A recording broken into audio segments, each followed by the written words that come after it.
මම සසිඳු පෙරේරා කැඳවුම්කරු අන්තර්විශ්වවිද්‍යාලීය ශිෂ්‍ය බල මණ්ඩලයේ. ඒතර අද දවසේදී මේ මාධ්‍ය සාකච්ඡාව පවත්වන්නේ ඔබ දන්නවා මේ වෙද්දී අපි පසුගිය 14 වෙනි දිනට අදාළව අන්තර්විශ්වවිද්‍යාලීය ශිෂ්‍ය බල මණ්ඩලයේ විදිහට අඛණ්ඩ ක්‍රියාමාර්ගයක් ආරම්භ කරනවා විශ්වවිද්‍යාල පුළුල් කරන්න ඕන කියන තේමාව යටතේ වගේම ජනතා බදු මුදලින් සොරාගත් දේපල නැවත ජනතා ඉදිරියට පත් කරන්න ඕන කියන ප්‍රධාන සටන් පාඩ ඔස්සේ. ඒතර අද වෙද්දී අපි මල්වාන අක්කර 16 ඉඩම ඇතුළත අඛණ්ඩව කරගෙන යන අරගලයේ 4 වෙනි දිනේ තමයි අද ගෙවෙන්නේ. ඒතකොට අපි අද දවසේදී සූදානම් වෙලා හිටියා සමස්ත රාජ්‍ය විශ්වවිද්‍යාල පද්ධතියම එකට එකතු කරලා මල්ලාන ප්‍රදේශයේ දැවැන්ත උද්ඝෝෂණ රැලියක් කරන්න. හැබැයි අද දවසේදී උදේ දිනේදී විශේෂ සිදුවීමක් වෙනවා. ඒ තමයි අග්‍රාමාත්‍ය කාර්යාලයෙන් මේ ගැටලුවට අදාළව මැදිහත් කිරීමක් කරනවා අවධානය දෙනවා කියලා මේ අද දවසේ උදෑසන කාලයට අදාළව අග්‍රාමාත්‍ය කාර්යාලයෙන් මාධ්‍ය නිවේදනයක් දානවා. ඒතකොට ඒකත් එක්ක අපි විශ්වාස කරනවා අපි හිතනවා අග්‍රාමාත්‍යවරිය පැත්තෙන්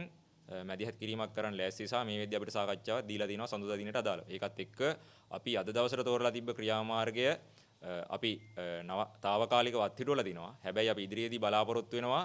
ඒතකොට මේක අපි తాවකාලික විතරයි මේ ක්‍රියාමාර්ගය අත්හිටුවලා තියෙන්නේ. ඒතකොට අපි කලින් දවසේ සිකුරාදා දිනට අදාළවත් අධ්‍යාපන අමාත්‍යාංශයට සම්බන්ධ වෙනවා මේ සම්බන්ධයෙන් සාකච්ඡා කරන්න. හැබැයි ඒකෙදී කිසිම විදිහකින් තීරණයක් ලැබෙන්නේ නැහැ මේ සම්බන්ධයෙන් හරියාකාරව මොකද්ද කරන්න කියලා.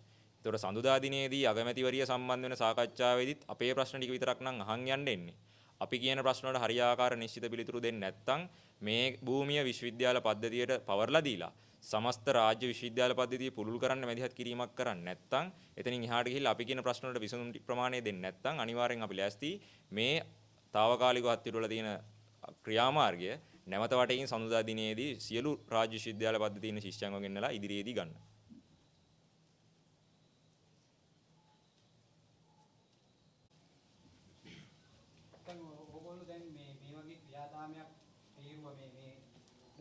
ඇත්තටම මේ දැන් මොනවද බලාපොරොත්තු වෙන්නේ මොන වගේ විශ්වවිද්‍යාල මේවල දාන්න සමහර ඒවා මේ තැන් වලට ගැලපෙන්නේ නැති වෙන්න පුළුවන්. එකපාරට රජයකින් ඉල්ලුව එළියට දේවල් දෙන්න බැරි වෙන්න. ඒගොල්ලන්ට වෙලාවක් අවශ්‍ය වෙයි මේවා ගැන තේරුම් ගන්න මොනවද මේවට අවශ්‍ය කියලා.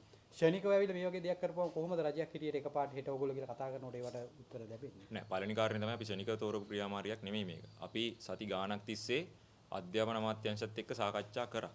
ඒක සාකච්ඡා කරලා මෙන්න මේ විදිහේ ඉඩම් තියෙනවා පවර ගන්න ඕනේ අධ්‍යාපන අමාත්‍යාංශයට. ඇයි අධ්‍යාපන අමාත්‍යාංශයේ පැත්තේ මේ දේවල් පවර ගන්න ඉදිරිපත් කිරීම කරලා නැත්තේ? ඉල්ල නැත්තේ කියන ප්‍රශ්නේ අපි අහන්න ගලා තිනවා මේ සාකච්ඡාව ඇතුළත. ඊට පස්සේ සති ගාණක් තිස්සේ අපි සාකච්ඡාවල විසඳුමක් නැති හන්දා රට පුරා දැවැන්ත පෝස්ටර් ව්‍යාපාරයක් කරනවා. ඒතර ඒකෙත් නැවත වටේකින් විසඳුමක් ලැබෙන්නේ නැති හන්දා අපි ආයතනික ක්‍රියාමාර්ග වලට එනවා. අපිත් එක්ක වැඩ කරන සියලු විශ්වවිද්‍යාල ඇතුළේ අපි ආයතනික ක්‍රියාමාර්ග ගන්නවා. උද්ඝෝෂණ ව්‍යාපාර සංවිධානය කරනවා.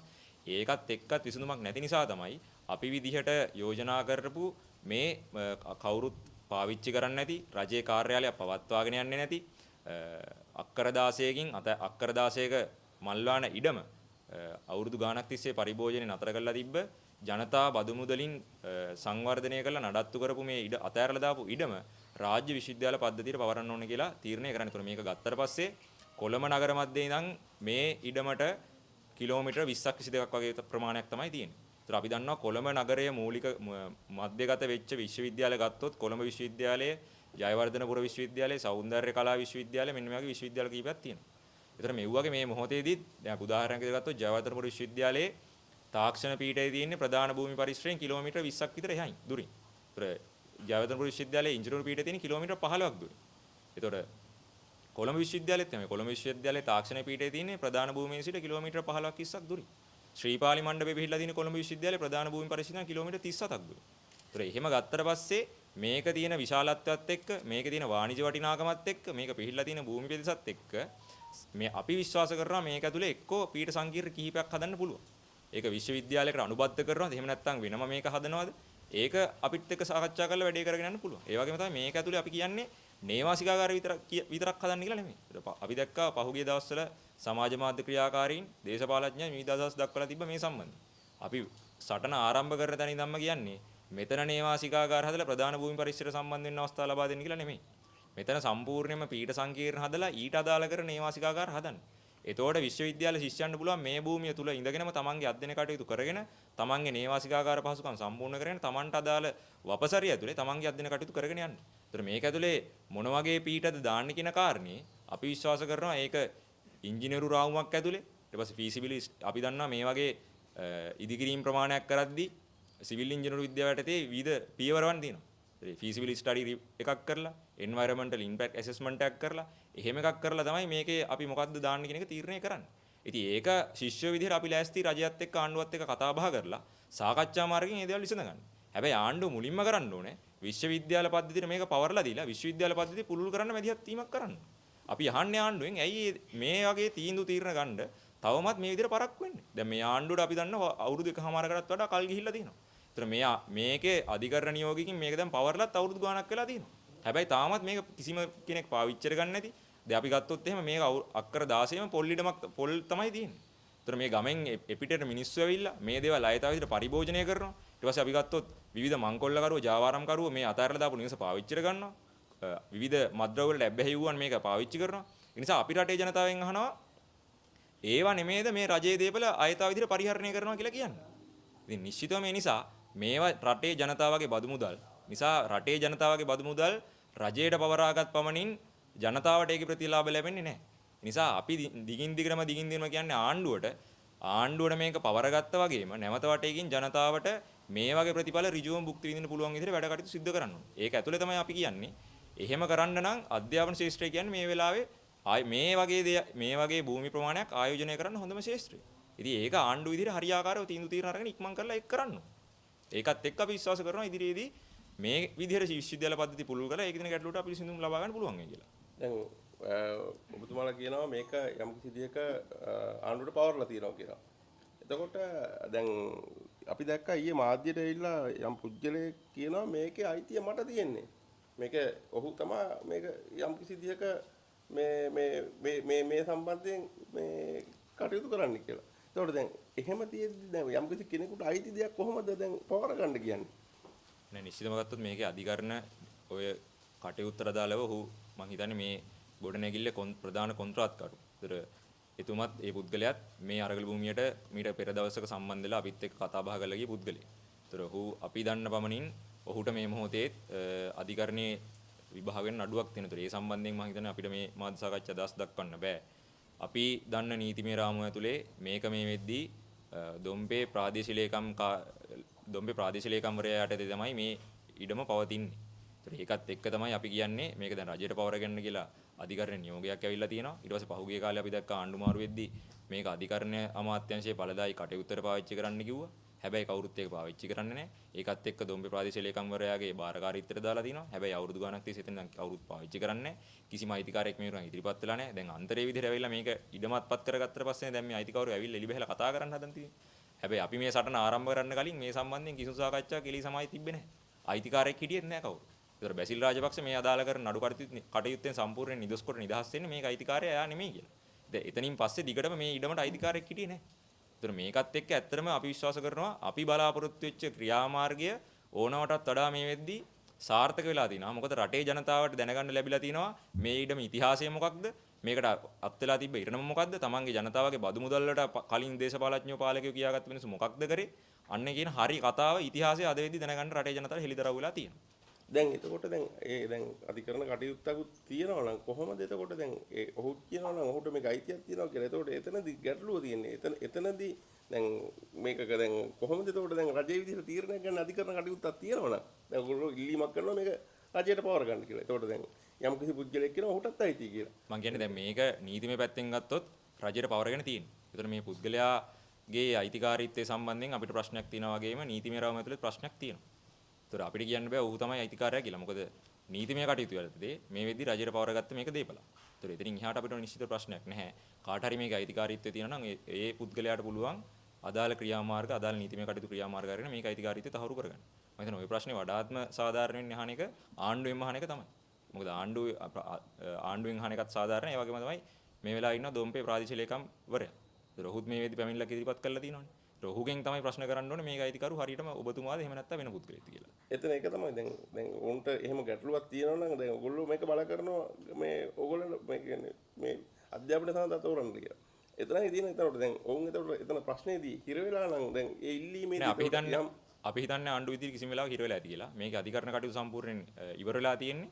අධිකරණ නියෝගයක් ඇවිල්ලා තියෙන ආණ්ඩුවට පවර ගන්න කියලා. ඒක යටතේ තමයි ආණ්ඩුව දොම්පේ ප්‍රාදේශීය ලේකම් කාර්යාලය පවර්ලා තියෙන්නේ. දැන් මේ වෙනකොට අපිට පේනවා රාජපක්ෂවරුන්ට පක්ෂ පිරිසක් මේ වෙනකොට විශාල කතාවක් ගෙනියනවා මේ සම්බන්ධයෙන්. ඒ අතර ඔවුන් කියනවා මේ අත්පත් කර ගැනීම නීති විරෝධී කියලා.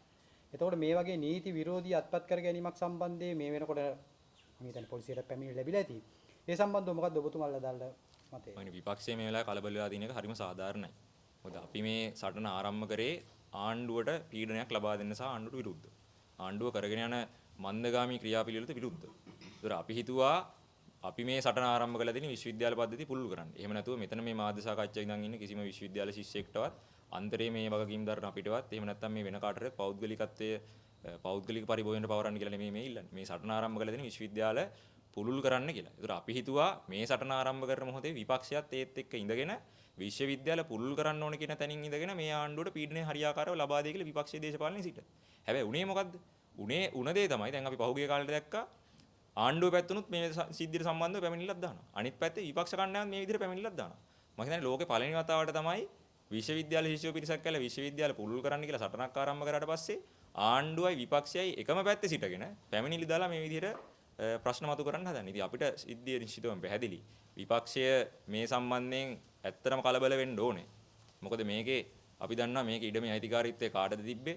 ඒතර බැසිල්ගේ යයි කියලා සඳහන් වුණාට අපි දන්නවා රටම දන්න රහසක් තමයි මේක අයිතිකාරය හරිම කෙනා කවුද කියලා. ඒතර විවිධ කූට විදිහට උපක්‍රම පාවිච්චි කරලා තමන්ගේ පෞද්ගලික පරිභෝජන රටේ ජනතාවගේ බදු මුදල් වලින් පාවිච්චි කරලා අන්තිමට යන්නේ නමක් නැති වුණාට පස්සේ මේ දේවල් රජයට පවරගෙන කාලයක් තිස්සේ පාවිච්චි නොකරන එක ඇතුලේ වුන් හිතනවා නම් මේක මිනිස්සුන් අමතක වෙලා ගිහිල්ලා මේක කවුරුත් පාවිච්චි කරන්නේ නැති වෙයි. තමන් ඉදිරියේදී බලයට ආව කාලෙක නැවත වටේකින් හොරපාරෙන් ගිහිල්ලා තමන්ගේ පෞද්ගලික පරිභෝජනයට ලබා දෙ ගන්න පුළුවන් වෙයි කියලා.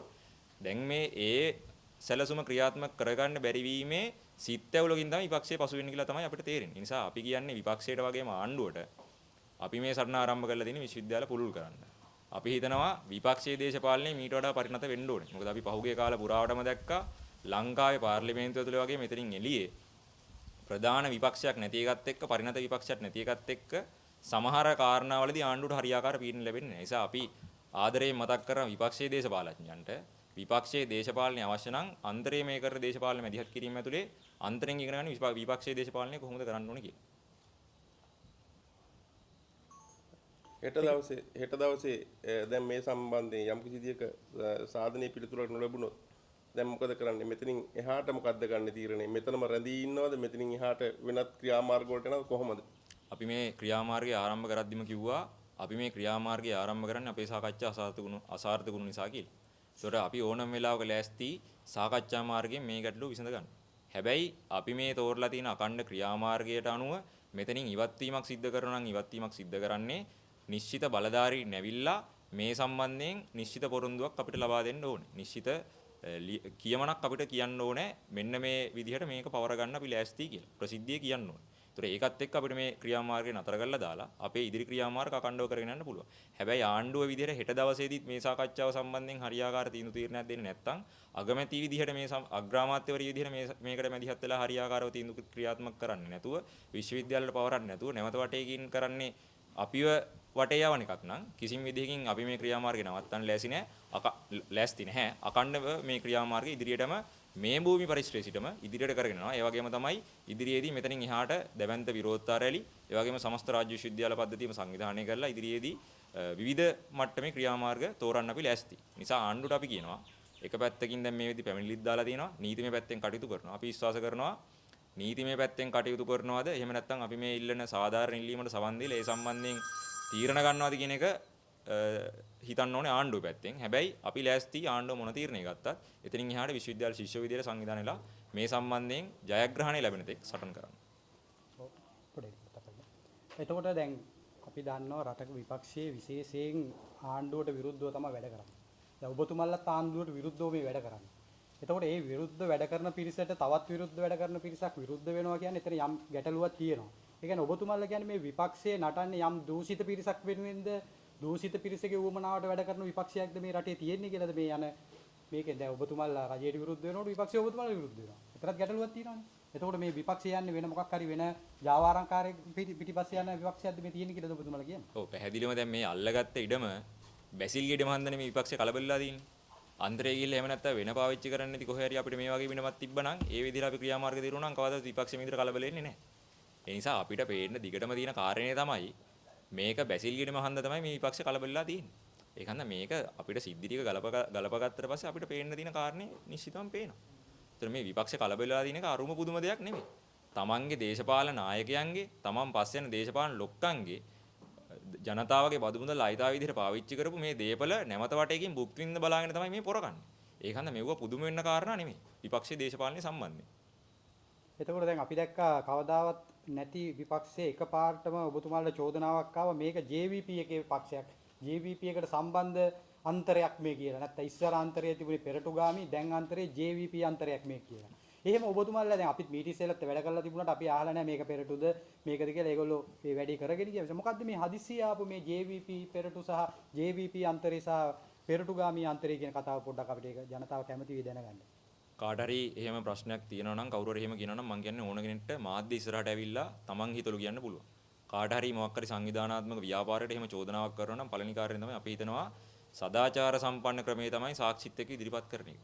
ඔය කියන කිසිම පුද්ගලයෙක් අද වෙනකන් සාක්ෂි ඉදිරිපත් කළා නැහැ මේ සම්බන්ධයෙන් මොනවද කියන්නේ. ඒ වගේම තමයි රාජ්‍ය විශ්වවිද්‍යාල පද්ධතිය අන්තර් විශ්වවිද්‍යාලයේ ශිෂ්‍ය බල මණ්ඩලය විදිහට අපි මැදිහත් වෙලා 2025 ජූලි 20 ප්‍රතිව්‍යුහගත කරන්නේ සමස්ත රාජ්‍ය විශ්වවිද්‍යාල පද්ධතියම එකට එකතු වෙලා බහුතරයක් දිනාගෙන තමයි මේ අන්තරේ ප්‍රතිව්‍යුහගත කිරීම කරන්නේ. ඒතර අද දවසේදීත් මේ මාධ්‍ය සාකච්ඡාවට අපිව නියෝජනය කරන කොළඹ විශ්වවිද්‍යාලය, පේරාදෙණිය විශ්වවිද්‍යාලය, ජයවර්ධනපුර විශ්වවිද්‍යාලය ඊට පස්සේ ඒ වගේ ඇතුළු සමස්ත රාජ්‍ය විශ්වවිද්‍යාල පද්ධතියම ශිෂ්‍යංගම් වල වගකීම් දරන සහෝදරුත් මේ මාධ්‍ය සාකච්ඡාවට සම්බන්ධ වෙනවා. ඒතර අපි කියන්නේ කවුරු හරි එහෙම චෝදනා කරනවා නම් අපේ ඉතිහාසය හොයලා බලන්න. අපි මේක ඇතුලේ වැඩ කරලා තියෙන ඉතින් හොයලා බලන්න. ශිෂ්‍ය ව්‍යාපාරය ඇතුලේ අපි තීරණ තෝරලා තියෙන ඉතින් බලන්න.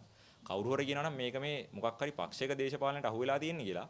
එහෙම අහු වෙලා තිබ්බ හන්ද තමයි 2025 ජූලි 20 රට දිවයිනේ තියෙන රාජ්‍ය විශ්වවිද්‍යාල පද්ධතියේ සියලුම ශිෂ්‍යෝ එකට එකතු වෙලා තීරණය කරේ මේ ශිෂ්‍ය ව්‍යාපාරය යන පාර වැරදි මේක හරි පාරට ගන්න ඕනේ කියලා. ඒක ඇතුලේ තමයි බහුතරයක් පීඩ ශිෂ්‍යංගම් එකට එකතු වෙලා නැවත වටේකින් අන්තරේ ප්‍රතිහුගත කරන්නේ.